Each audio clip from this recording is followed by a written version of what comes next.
talked about specific and comprehensive claims somewhat briefly last week. I'm going to redo it here because it's necessary to understand treaty negotiations, and also because I think that the review might be helpful.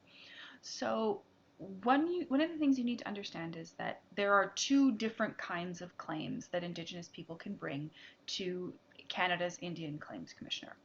One of those is called a specific claim. And this is available only to groups who already have treaty, who are already covered under a treaty. And that is specifically a complaint that says the terms of our treaty are not being honored. There are terms, the government isn't respecting them. And that's generally sort of you didn't give us access to this, we didn't get enough land, whatever that is. Conversations around, for example, Treaty 6's medicine chest provision about whether or not the medicine chest provision covers treatment at sort of the Mayo Clinic in the States and that kind of thing, in that kind of discussion. Comprehensive claims are sort of the others on the way on the other side of the spectrum of that. And comprehensive claims are essentially a request from an Indigenous group to negotiate a new treaty. To say, hey, you're using our land like you own it, but we don't have a treaty. We didn't sign it over. You need to negotiate that with us. And that they're referred to as comprehensive claims because comprehensive claims can cover any number of things. They sort of cover access to reservations, they cover compensation, they cover sort of anything that the people negotiating the treaty really want to include in that. And as far as it goes, this is not an automatic process. Okay, so if you are if an Indigenous group brings that kind of comprehensive claim to the federal government, it's up to the federal government, not necessarily the political arm of the federal government, but the bureaucratic arm, to evaluate and decide if they're going to negotiate that particular claim. So, for example, if the Indian Claims Commissioner decides that that claim has no merit, the federal government simply doesn't engage, and you can sort of just avoid that. And that is sort of the formal piece of it, and that the goal is supposed to be about evaluating the merits of claims. So the reason that that is set up that way is to prevent, for example, one individual Indigenous person from saying, oh, I represent this group of people that's been extinct for 600 years, but I'm going to claim all of their traditional territory for myself. And that's sort of not what that process is designed to do. So there's that challenge. And then the other sort of less savory and less above board, I guess, the less transparent piece in this is that the federal government decides where they are going to invest their resources. So if you've never really thought about this process, negotiating a land surrender treaty for land you are already occupying and using is really complicated. Because if, for example, you had done this in terms of like using your neighbor's land, there's all of these sort of pieces about, well, you have to compensate them for the wealth that you built while you were on that land. And like, it's very, very complicated.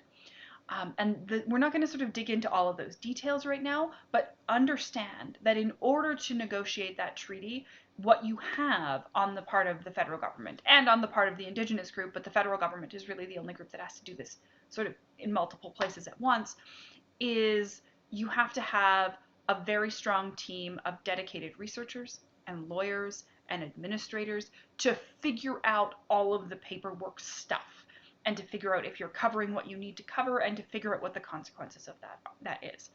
And as far as it goes, there are actually not that many people who are really skilled at doing that kind of negotiation. So the federal government has some limited resources there.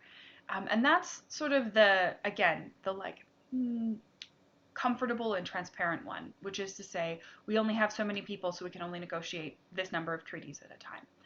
The other piece, though, is that there is some political influence in this process.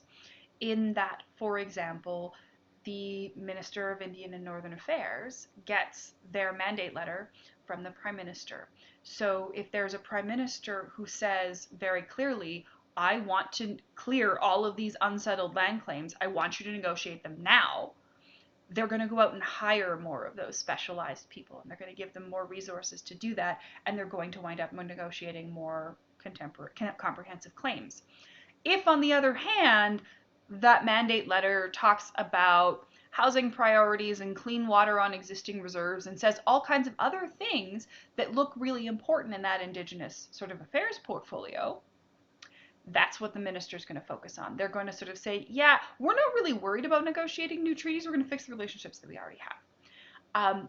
And in some ways, that has been perceived by many Indigenous groups as a kind of step around, as a kind of space to slip, to avoid these issues. And that's important because, as we'll sort of get into, there are some differences between what tends to happen in contemporary land claim negotiations and what happened, for example, in the numbered treaties. So we talked a little bit about the numbered treaties, and you're talking about stipends for each Indigenous person of something like $5 a year.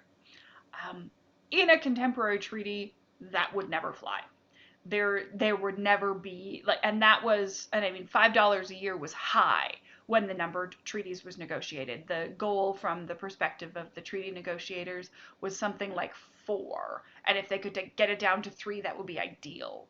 And so like $5 a year was sort of their maximum. Contemporary treaties tend to be much more costly for the federal government to negotiate. And that is, by and large, because Indigenous populations negotiating treaties today recognize the value of their land. They recognize what it's going to mean to give up their land, right? They recognize what kind of commercial and manufacturing value or real estate value, depending on sort of where the land is located, can be derived from that land, and they expect to be compensated for that. Okay, they are also much more interested in demands for autonomy and self-governance.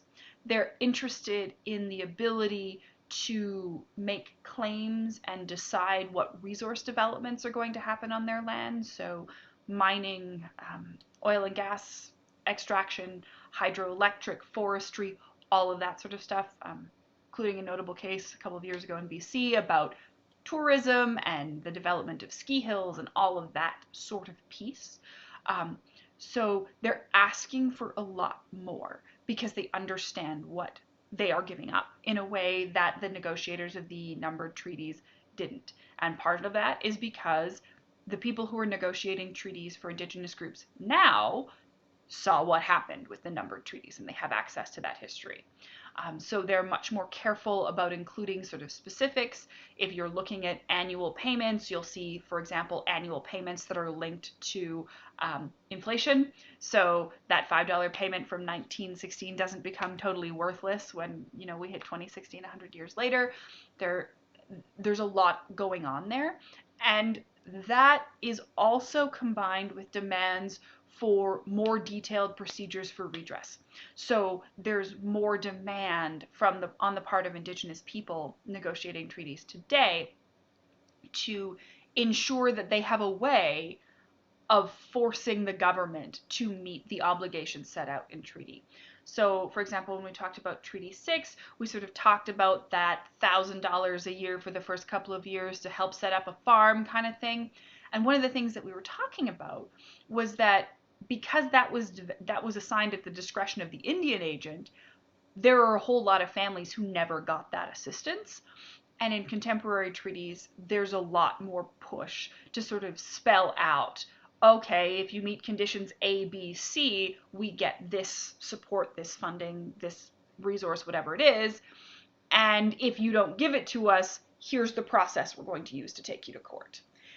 And you acknowledge that this is the process that we would use to take you to court, and that you have that responsibility. So there's those kinds of conversations that are really, really important when we talk about that negotiation. I should also sort of mention that that doesn't mean that we're not negotiating any. Right now, last numbers I saw is there's about 70 comprehensive claims that are in negotiation.